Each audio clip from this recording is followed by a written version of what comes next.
Saluran darah merupakan sumber kehidupan kerana ia membolehkan darah mengangkut oksigen, nutrien, hormon dan sisa buangan badan sepanjang hayat kita.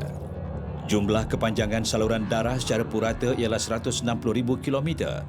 Kepanjangan ini cukup untuk mengelilingi bumi sebanyak 2.5 kali. Sisa buangan dalam darah seperti lipid darah dan gula darah akan mula berkumpul sekitar usia 20 tahun dan membentuk plak pada dinding saluran darah. Ini mengakibatkan saluran darah menjadi semakin tegang, kurang anjal dan rapuh. Sebahagian plak mungkin akan tertanggal dan membentuk gumpalan darah yang akan mula menyekat saluran darah. Apabila saluran darah semakin sempit, jantung perlu mengepam lebih kuat lantaran meningkatkan tekanan darah. Ini akan merosakkan saluran darah. Jika satu gumpalan darah menghalang aliran darah ke otak, lama-kelamaan sel otak akan mati. Ini mungkin akan menyebabkan strok sekiranya serius.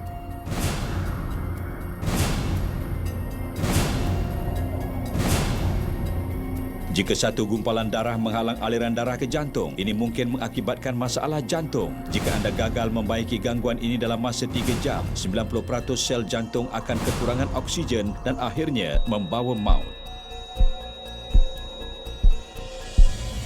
Penyakit kardiovaskular CVD merupakan punca kematian nombor 1 di dunia. 1 daripada 4 kematian di hospital kerajaan disebabkan oleh penyakit jantung atau strok. Bagaimana kita boleh melancarkan peredaran darah yang tidak tersekat? 1. Penggunaan ubat-ubatan seperti penyekat ACE yang mengembangkan saluran darah atau aspirin untuk mencairkan darah.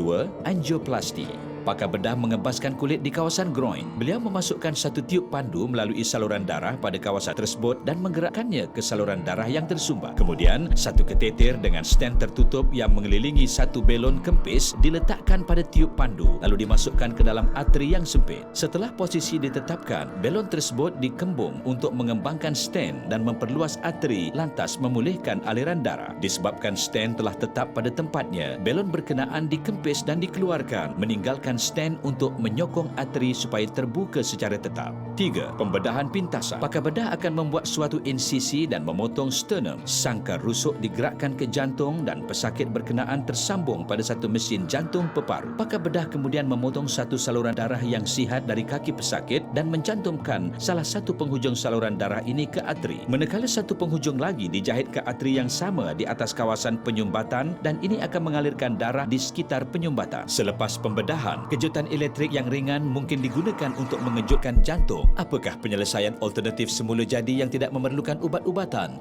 pembedahan dan tanpa risiko? Pernahkah anda mendengar tentang nitrik oksida NO? Nitrik oksida NO adalah salah satu penemuan perubatan utama abad yang lalu. Setiap tahun, hadiah Nobel dianugerahkan kepada individu yang memberi manfaat terbaik kepada manusia sejagat dari pelbagai sudut. 1901 sinaran X, 1923 insulin, 1945 penicillin, 1998 nitrik oksida. Lebih 3,000 kajian menunjukkan bahawa nitrik oksida NO dalam badan kita boleh membantu untuk mencegah pengumpulan sisa buangan dan mengekalkan kesihatan saluran darah. Memperkenalkan rumusan nitrik oksida, suatu rumusan kardiovaskular yang komprehensif. Rumusan nitrik oksida dibangunkan di bawah rundingan pemenang Nobel Dr. Farid Murad. Rumusan khas ini mengandungi L-arginina serta nutrien bersinergi. L-arginina merupakan bahan api penting yang diperlukan untuk penghasilan nitrik oksida. Saiz molekul nitrik oksida sangat halus. Ia dapat membantu untuk 1. Mencairkan gumpalan darah, 2. Mengembangkan saluran darah, 3. Memulihkan saluran darah, 4. Mengembalikan kelenturan saluran darah, 5. Memperbaik peredaran darah, 6. Melindungi jantung.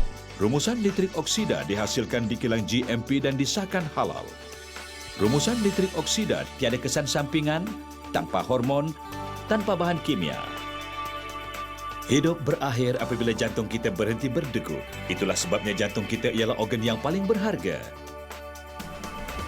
Menjaga jantung anda hari ini dengan rumusan nitrik oksida yang berdasarkan penyelidik laureat Nobel.